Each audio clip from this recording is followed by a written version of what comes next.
Ashamar ka funega daawwattoota keenya istuudiyoo keenya irra keessumaa ajaa'ibaa isin qabatee dhufu keessumaa keessas gaazanaa bataa isin godha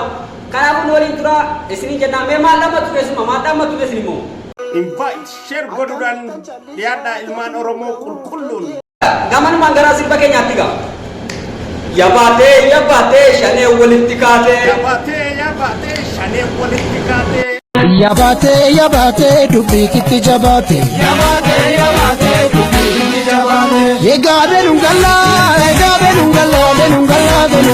Naningal tu sinangal Muchayo gal mishagal Ladi gal mishagari Tiyadan